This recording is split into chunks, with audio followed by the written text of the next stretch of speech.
with our partners, our Rainbow Cablevision partners at AMC and we, in this upfront, we enabled them to utilize our interactive features and our new addressable advanced advertising, where if they did some incremental expenditure to a good negotiated degree, we were able to package that in. So we kind of took the technology and we were able to add an advantage to those advertisers. And at some time we'll be announcing some of these successful deals, but we've done some deals where we'll be announcing branded channels and also some addressable advertising that took up as part of the upfront.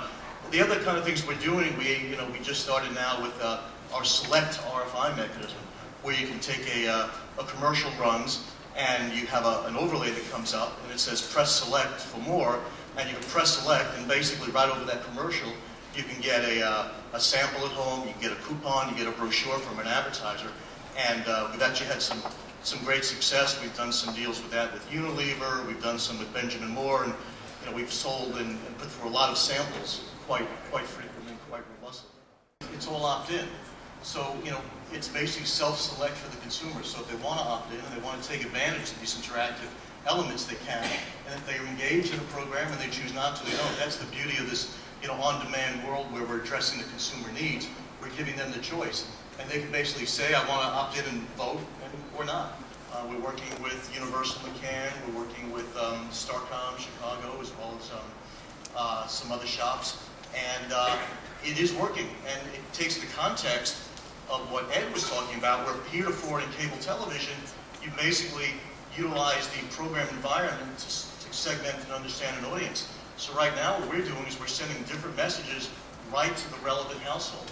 And we're using a lot of methods similar to what direct marketing is used. These are geographic and demographic data that's all publicly available, and we found longer engagement and relevant commercials. People are watching them. The key thing, though, is that we've all got to start someplace. And Jack's mentioned the investment that's gone on.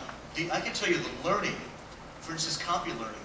We're working with a couple of armed services folks now that have understood how their copy relates to segmented audiences, that they're now going to change a lot of their copy nationally because they're understanding not in a focus group with 10 people, but in real television viewing scenarios, how their advertising is consumed. So the learning between that, how it's consumed, how it works, what you can get out of it, it's got to start someplace.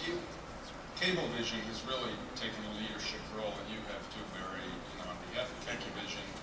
But you're really the only guy in town in that area who's really breaking ground and doing some new things. The cable operators have completely different systems. They're unwilling to come together in any kind of meaningful coalition, collaboration to develop a single platform for the advertisers and agencies.